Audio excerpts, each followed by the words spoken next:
Bonjour Marcus, je m'appelle Carole, je travaille pour la W de l'Amérique latine, la Colombie. Et voilà, c'est ta première Coupe du Monde. Alors, comment tu gères cette responsabilité? Bah, c'est une énorme fierté d'être ici tout d'abord, c'est un rêve d'enfant et je suis extrêmement content de faire partie de ce groupe.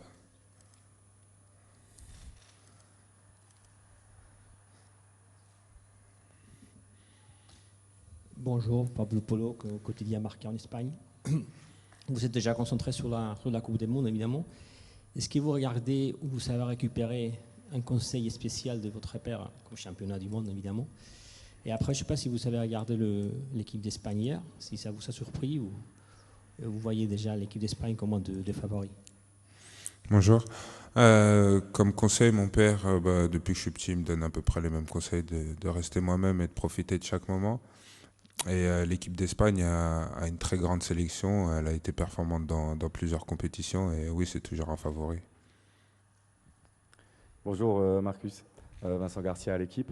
Mathéo parlait tout à l'heure de la bonne ambiance entre les jeunes, les anciens. Toi, tu es un peu les deux finalement, parce que tu étais déjà là à l'Euro. Et tu te situes où du coup dans la vie de groupe? Avec les jeunes, plutôt avec les anciens, plutôt avec les deux. Et on sait que tu étais très proche tu es très proche de Karim. Est-ce que tu peux nous raconter un petit peu, voilà, ça c'est moins drôle, mais son départ du groupe? Où je me situe comme un membre du groupe, comme n'importe quel autre joueur. Après, il n'y a pas trop de clan entre plus anciens et plus jeunes. Je pense qu'on est vraiment tous dans le même bateau lors de cette compétition. Et pour revenir sur le départ de Karim, moi, c'était un moment assez compliqué pour le groupe. De perdre un joueur, c'est toujours compliqué, mais de perdre le ballon d'or, c'est toujours compliqué. Mais bon, je fais confiance au groupe pour se relever et pour affronter ça ensemble. Oui, bonsoir Jérémy Talbot pour l'AFP. Vous avez été le dernier appelé après l'annonce de liste. Est-ce que c'était un ascenseur émotionnel pour vous ou est-ce que vous étiez dans la confidence qu'il est resté une petite chance d'être embarqué dans l'aventure? Ah non, j'ai suivi la liste comme vous au journal. Et ensuite, j'ai reçu un coup de fil juste avant le rassemblement pour me prévenir que j'étais le 26e. Bonjour Marcus, Stéphane Bianchi du Parisien. On sait que vous êtes un homme d'engagement, vous étiez engagé contre le racisme, vous aviez soutenu George Floyd. Qu'avez-vous pensé des gestes des Allemands qui ont mis la main devant leur bouche, des Anglais qui se sont agenouillés là dernièrement? Est-ce que vous en avez parlé entre vous en équipe de France et est-ce qu'on peut imaginer que vous fassiez autre chose, un autre acte en commun d'ici Non, la fin de non, la Coupe du Monde? excusez-moi. Non, on n'en a pas parlé entre nous, mais comme Hugo, je pense, vous l'a dit, on a déjà fait quelque chose. Et je pense que les gestes de l'Allemagne et de l'Angleterre, s'ils pensent que ce qu'ils ont défendu est une bonne chose, je pense que c'est une bonne chose. Bonsoir. Slem Medeb de la Tunisie. Ma question, est-ce que Marcus, le match nul entre la Tunisie et le Danemark, ça peut changer quelque chose concernant votre plan de jeu contre le Danemark, les pronostics des deux équipes qualifiées? Non, pas du tout, pas du tout. On aborde chaque match pour essayer de faire la meilleure performance possible et essayer de les gagner.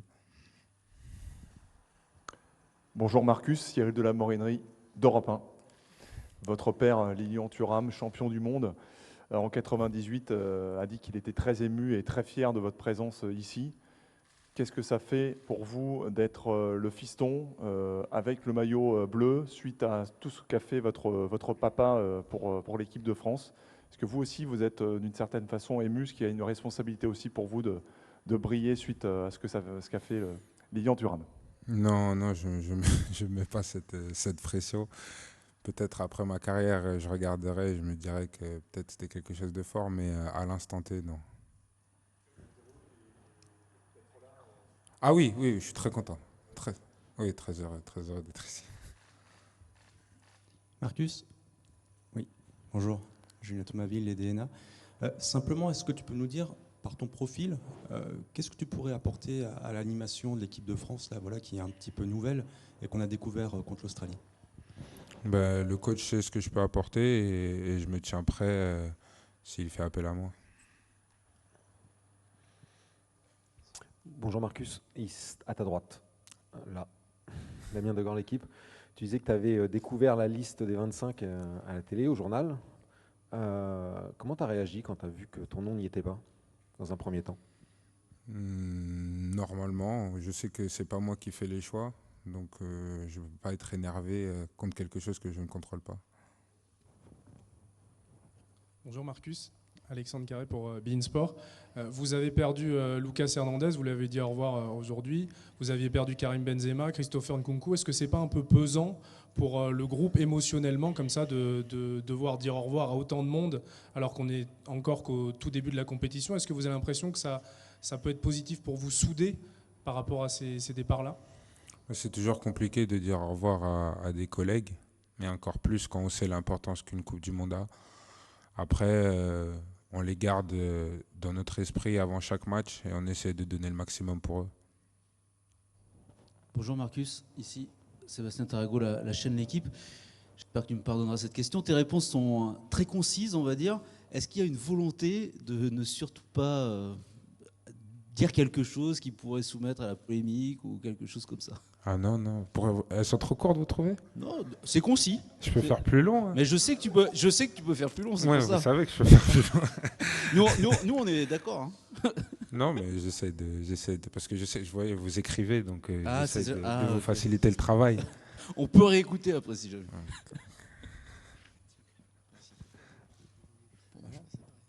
Ouais, je vais parler là maintenant. Alors, ça tombe sur moi.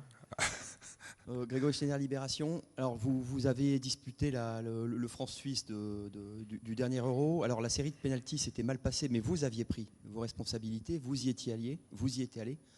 Vous avez transformé le vôtre. Est-ce que ça a été un moment important de votre carrière? D'y aller à ce moment-là, c'est quand même pas tous les joueurs. Est-ce que ça a été quelque chose qui a marqué un changement ou un tournant? Oui, c'est vrai que maintenant que vous me le dites, c'est vrai que ça a été un peu un levier que j'ai pu lever en moi, prendre cette responsabilité dans ce grand moment, surtout en équipe de France, devant un pays qui vous regarde. C'est vrai que ça a été un petit changement pour moi. C'était assez long. Bonjour Marcus, Andrea Bonjour. Laperna, France Info Sport. Moi j'ai une question sur votre retour en forme, on ne vous avait plus vu depuis l'Euro. J'aimerais savoir les ingrédients que vous avez mis pour revenir au niveau qui est le vôtre aujourd'hui et qui a convaincu Didier Deschamps de vous rappeler. Mentalement, déjà, j'ai fait un très gros travail sur moi-même après l'année dernière. L'année dernière, j'ai connu une saison assez compliquée, assez particulière. Et là, en ce début de saison, avec un changement de poste, je me suis réaxé en tant que numéro 9. Et avec une vraie prise de conscience, c'est vrai que oui, j'ai fait un travail sur moi-même. Et je pense que le fait d'évoluer numéro 9 aussi m'a facilité. Bonjour Marcus. Bonjour. Louis Vix, Infosport Plus Canal. Dans tous les corps de métier, en général, on a des inspirations, des modèles. Il y en a qui n'en ont pas, mais est-ce que vous en aviez en tant qu'attaquant? Est-ce que là, le fait de côtoyer au quotidien des joueurs de la qualité de Kylian, d'Antoine, de Karim lorsqu'il est là, ça vous permet de travailler et de progresser, de voir ce que vous pouvez améliorer dans votre jeu? Merci. Oui, c'est sûr que d'évoluer avec des joueurs comme ça à l'entraînement ou même dans la vie privée, on voit leur habitude, on voit ce qu'ils font, ce qu'ils font pas, ce qu'ils travaillent à l'entraînement. Et on peut, c'est vrai, s'inspirer de ces joueurs de qualité et de classe mondiale. Bonjour Marcus. Bonjour. Fabrice Hawkins, RMC. Quand vous êtes venu la dernière fois, vous étiez aussi dans un registre sur le côté. Là, on vous attend vraiment en attaquant de pointe. C'est ce que vous faites et que vous faites plutôt bien d'ailleurs, très bien en club. Comment est-ce que votre rôle a évolué? Tout d'abord, maintenant, je suis très focalisé sur les buts. J'essaye de ne pas trop me prendre la tête avec les statistiques, mais c'est un peu compliqué quand on est attaquant de pointe. Et donc, j'essaye d'être décisive avec mon club. Et je sais que j'ai la responsabilité de faire la différence et c'est quelque chose qui me plaît. Bonjour Marcus, Xavier Montferrand, Radio France à votre droite. Marcus, on en a parlé un petit peu, mais c'est vrai que votre père Lilian, c'est une référence pour nous tous, fans de football, tous les Français. C'est pas évident de construire son histoire avec un père aussi illustre. Sincèrement, vous en avez marre qu'on vous renvoie à votre père, qu'on vous pose des questions à chaque fois sur Lilian, sur l'affiliation, tout ça? Est-ce que... Vous voulez la vérité? Franchement, ouais. Non, pas du tout. Non. Ah, vous avez écrit, hein. Non, c'est mon papa, je l'adore, je le connais depuis petit, depuis très longtemps. Donc non, franchement, ça me pose aucun problème de parler de mon père, c'est une fierté. Et oui, non, pour répondre à votre question, aucun problème. Maxime Brigance au foot. Tu as parlé de prise de conscience, de travail mental. Elle vient d'où cette prise de conscience? Quel est le moment où tu t'es dit là, il faut que je change quelque chose? Et mentalement, tu dis que tu as travaillé. Qu'est-ce que tu as fait concrètement? Est-ce que je sais pas, tu as vu quelqu'un ou tu as parlé avec certaines personnes? Ben, après l'Euro, je suis rentré en club et je me suis blessé. Et je ne suis pas revenu comme je voulais revenir. Et j'ai vu un peu l'équipe de France s'échapper. Donc je me suis posé et je me suis dit que maintenant il fallait faire en sorte que mes rêves ne s'évaporent pas. Et non, j'ai vu personne, mais mon père, il me sert beaucoup pour le travail mental. Bonjour. Bonjour. Bonjour, Elliot Samuel, France 24. Vous êtes arrivé comme 26e joueur, mais est-ce que depuis le forfait de Karim Benzema, vous avez senti qu'il y avait plus d'attentes autour de vous et que le staff des Bleus vous a fait comprendre que vous allez être amené à jouer beaucoup plus que ce qui était peut-être prévu au début? Non, pas du tout. Le staff fait un travail fantastique de garder les 26 joueurs, bon maintenant 25, en alerte. Et que Karim soit là ou qu'il soit pas là, j'étais prêt de la même manière à jouer. Oui, bonjour Marcus, François Verdenel, équipe. Est-ce qu'avec le forfait justement de Karim, tu te sens maintenant investi dans le rôle de la doublure d'Olivier Giroud? Comme je l'ai dit tout à l'heure, enfin à l'instant, pas tout à l'heure, j'étais vraiment prêt à quelconque si le coach faisait appel à moi. Et c'est pas parce que Karim est parti que je suis encore plus prêt, c'est pareil.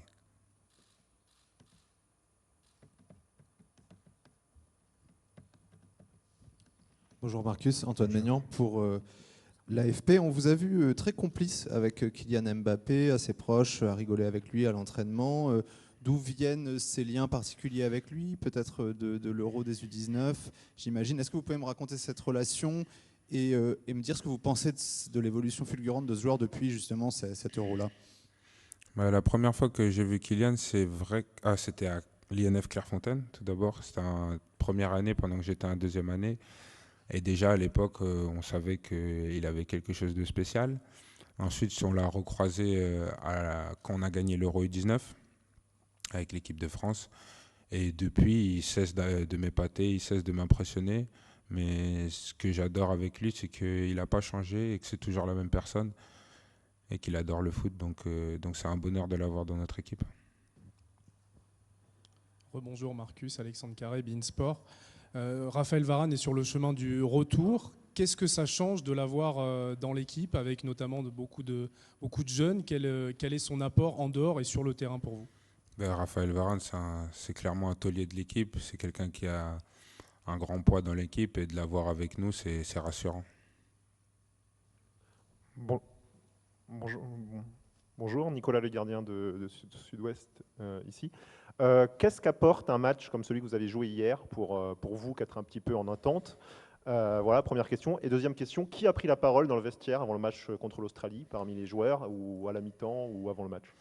Jouer un match comme on l'a fait hier, ça fait du bien pour l'organisme. C'est retrouver des distances, retrouver des sensations, retrouver de la confiance aussi pour certains joueurs. Et qui a pris la parole? Tout le monde a parlé, tout le monde parle à tour de rôle pour faire passer des messages très importants et chacun apporte sa pierre à l'édifice. Il y a d'autres questions pour Marcus? Oui, monsieur là-bas. Bonjour, Azouz Baza, Zone Mixte, Canada. Que pensez-vous des surprises que l'on trouve avec la défaite de l'Allemagne et de l'Afrique et de l'Argentine? Je pense qu'en 2022, on ne peut plus avoir de surprises. Il y a des joueurs de tous les pays qui évoluent dans de très grands championnats. Il y a de très grands noms, même dans les équipes que certains appellent plus petites. Donc je pense que c'est plus pour moi personnellement, c'est plus une surprise. Oui, Jérémy Talbot de l'AFP. Votre capitaine et gardien Hugo Lloris pourrait battre le record de sélection qui est détenu par votre papa. Est-ce que vous lui avez fait passer un petit message de sa part? De la part de papa? Ouais. Non, papa, la seule chose qu'il espère, c'est que Hugo le batte. Que ça signifiera qu'on a progressé dans la compétition. Rebonjour Marcus. Là, Julien Thomaville et DNA. Tu disais que que tu parlais beaucoup avec ton père. Est-ce qu'il t'a mis un petit challenge pour la Coupe du Monde? Est-ce qu'il t'a dit, si vous avez la chance d'aller loin, de mettre un doublé en demi ou de marquer en finale pour faire mieux que lui? Il n'a pas fait exprès de marquer en demi. Et ensuite, non, il m'a pas fixé ce genre de challenge. Il veut simplement que je profite de ce moment à fond, que je prenne l'expérience que je dois prendre et que je donne mon maximum. C'est OK? Non, on prend une dernière question ici. Grégory Schneider de Libération. Bonjour. Est-ce que vous avez cru que Kefren pouvait en être? Dans la liste? Oui. Est-ce qu'à un moment donné, vous vous êtes dit... Kefren a fait une très bonne deuxième partie de saison l'année dernière avec Nice. Ça a été un peu plus compliqué en ce début de saison, mais bon, j'ai confiance en mon petit frère. Je dis souvent que c'est lui le plus fort de la famille. Et donc, sans lui mettre de pression, mais j'espère qu'un jour, il connaîtra l'équipe de France.